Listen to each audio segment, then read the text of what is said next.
Lady Gaga was mid-performance on The Tonight Show when everything stopped. Her voice cut out. The band went silent. Jimmy Fallon froze at his desk. Every camera in Studio 6B turned toward one woman in the fourth row who was quietly weeping into her hands. The performance was shallow. 2 minutes in. The part where the song builds toward the chorus, where Gaga's voice usually soars into that iconic belt. But tonight something broke in her throat. Not from vocal strain. From recognition. Her eyes had locked onto someone in the audience, and in that instant, the entire rhythm of live television shattered. Jimmy Fallon stood up from behind his desk. The teleprompter kept scrolling, but his eyes weren't following. The producers in the control room were frantically signaling to cut to commercial. The Roots stopped playing. The audience, 200 people who came for laughs and celebrity glamour, sat in confused silence. But what happened in the next 8 minutes would become the story that no one in that studio, and no one watching at home, ever saw coming. If you want to understand how one woman's presence in the audience that night changed everything, keep watching. Because this isn't a story about a performance. It's about what happens when someone decides that a person matters more than a show. 3 hours earlier, the woman in row 4 had almost stayed home. Her name was Margaret Castellano. 74 years old. Navy blue cardigan that had been her late husband's favorite. She'd worn it every day since he passed 6 months ago. Her daughter had surprised her with Tonight Show tickets for her birthday. Margaret hadn't wanted to come. The world felt too loud now. But her daughter insisted. Just one night. Row 4, seat 11. Margaret sat down and folded her hands in her lap. The studio was filling up around her. People talking, laughing, taking selfies. Her daughter squeezed her hand. "You okay, Mom?" Margaret nodded. She wasn't okay. But she was here. The warm-up comedian came out. Got the audience clapping. Margaret tried to smile. Then Jimmy Fallon walked onto the stage. The audience erupted. Fallon did his monologue. Funny. Charming. But Margaret's mind kept drifting. 6 months since Vincent had been here. The show moved through its segments. Then Jimmy announced a musical guest. Lady Gaga. The audience went wild. Vincent used to play Shallow on repeat after they'd watched A Star Is Born together. Subscribe and leave a comment because the most powerful part of this story is still ahead. Gaga walked onto the stage in an elegant white gown, understated for her, almost ethereal. She smiled at Jimmy, exchanged a few words, then moved to the piano. The opening notes of Shallow began. Soft. Intimate. The studio fell into that particular kind of silence that only happens when a great performance begins. Margaret felt it before she heard it. That opening melody. The same one Vincent had hummed in the kitchen while making coffee. The same one he played on the old record player they'd kept in the living room. Her chest tightened. She tried to breathe through it. Just a song. Just a performance. But then Gaga started singing. "Tell me something, boy." Margaret's eyes filled. She tried to blink it away. Not here. Not in public. Not in front of 200 strangers and cameras and lights. But her body didn't care about propriety. The grief came up like a wave, sudden and overwhelming. Her daughter noticed immediately, put an arm around her shoulders. Margaret pressed both hands over her mouth to keep the sound in. Gaga was singing the verse now. Her voice clear and controlled. But then something changed. Her eyes swept the audience, the way performers do, making eye contact, connecting. And then her gaze landed on Margaret. Row 4. Seat 11. An elderly woman with tears streaming down her face, hands over her mouth, shaking. Gaga's voice faltered. Just for a second. A microbeat of hesitation. Her pianist kept playing, expecting her to continue. But Gaga didn't. She stopped singing. Let the music play underneath her. The Roots sensed something was wrong, started to fade the instrumental. Jimmy Fallon looked up from his desk, confused. Gaga took a step forward, toward the edge of the stage. She was staring directly at Margaret. The teleprompter operator didn't know what to do. Cut to Jimmy? Stay on Gaga? The director in the booth was yelling into headsets. But Gaga wasn't listening to any of them. She only saw one person. She stepped down from the stage. No announcement. No explanation. Just walked down the steps into the audience. The cameras scrambled to follow her. Jimmy stood up. Gaga? He called out, half laughing, trying to play it off as part of some bit. But Gaga didn't respond. She walked up the aisle toward row 4. Margaret didn't know what was happening. She looked up through blurred vision and saw Lady Gaga walking directly toward her. The audience was dead silent now. Everyone turning to look. Gaga reached row 4, and without hesitation, she knelt down in front of Margaret's seat. Hey, Gaga said softly. Just loud enough for Margaret to hear. Not for the cameras. Not for the audience. Just for her. I see you. Margaret couldn't speak. Could barely breathe. Gaga reached out and gently took both of Margaret's hands in hers. It's okay, Gaga whispered. You don't have to hold it in. Not here. Not with me. Behind the scenes, Jimmy Fallon made a decision that defied every producer's expectation. He stepped out from behind his desk. Walked toward the audience.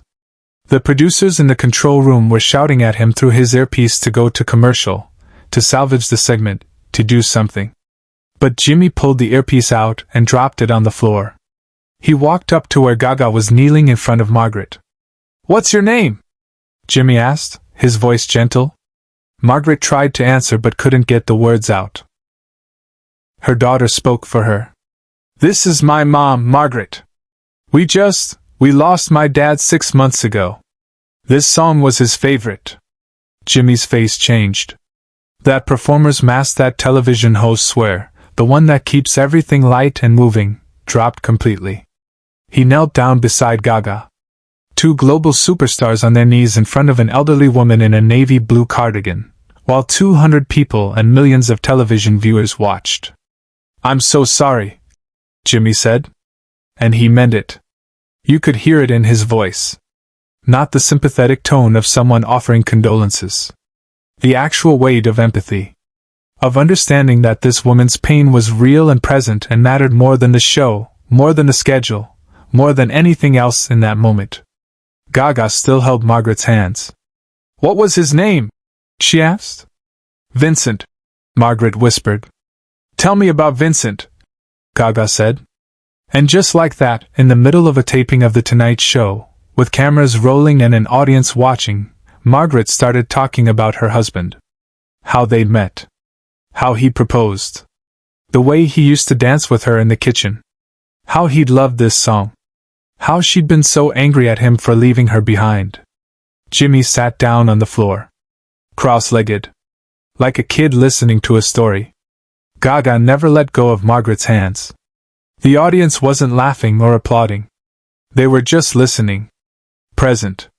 The way you're present at a funeral, or a wedding or any moment when life becomes more important than entertainment. Margaret talked for maybe 3 minutes. Could have been longer. Time had stopped meaning anything.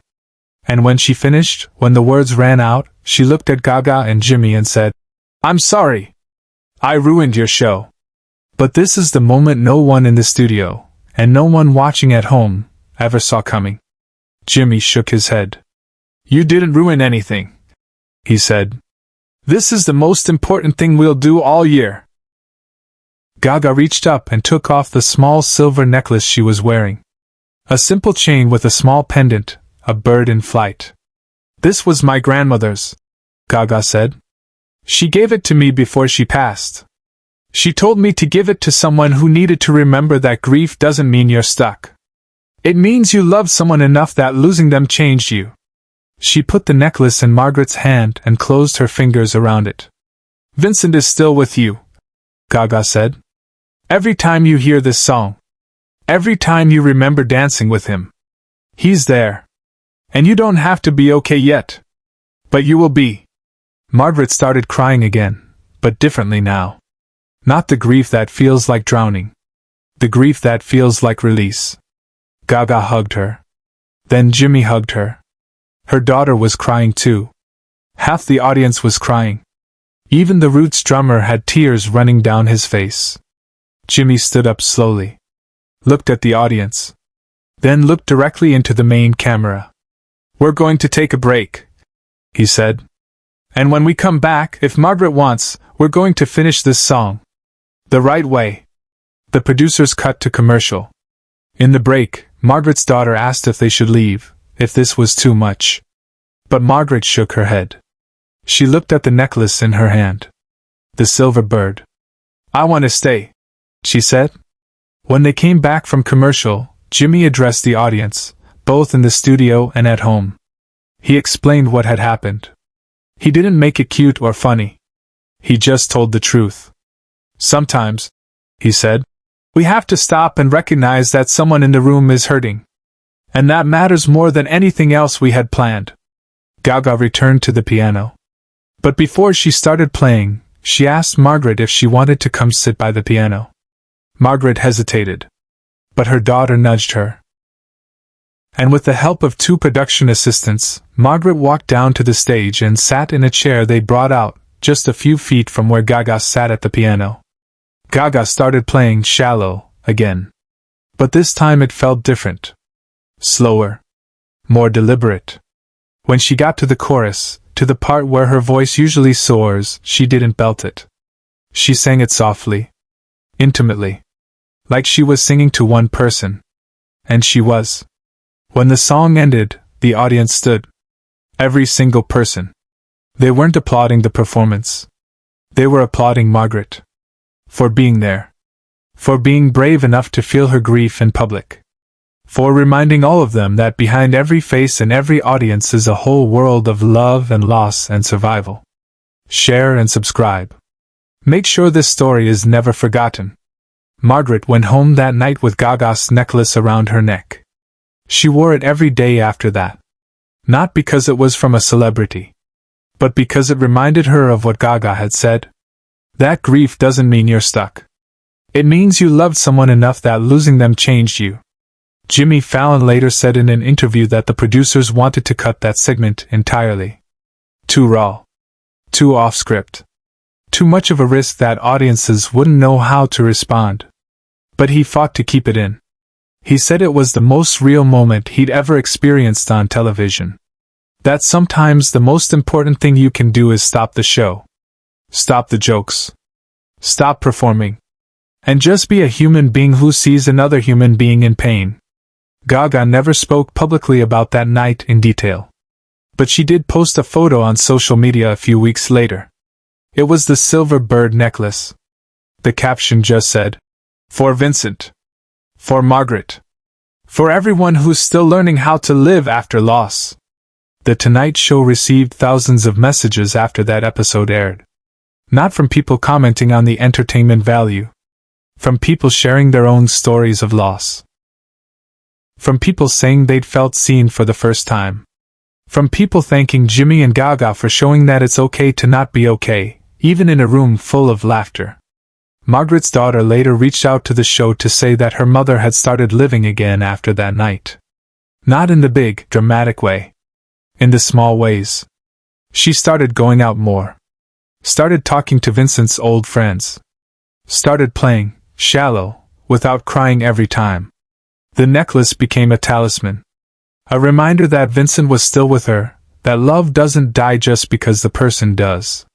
That night in Studio 6B changed something in the machinery of entertainment. It reminded everyone that behind the cameras and lights and scripts are real people. And sometimes the most powerful thing a performer can do is stop performing. To kneel down.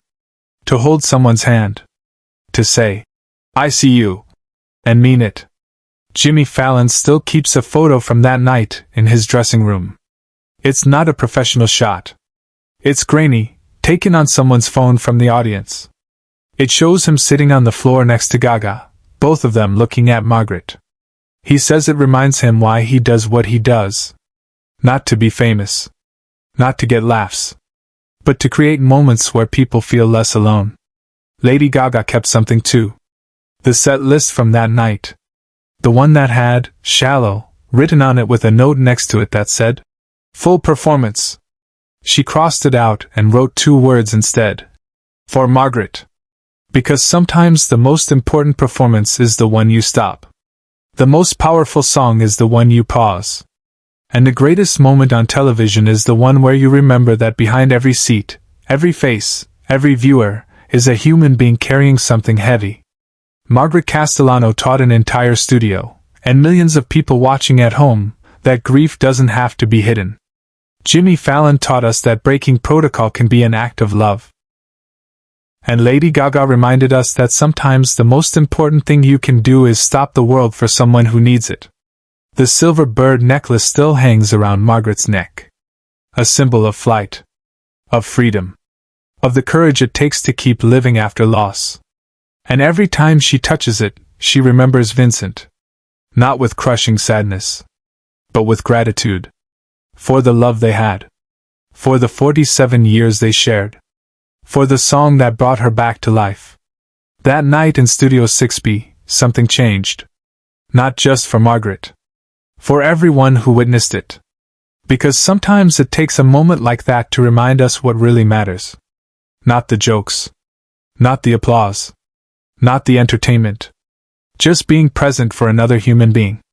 Just stopping long enough to say, I see you. You matter. Your pain is real. And you are not alone.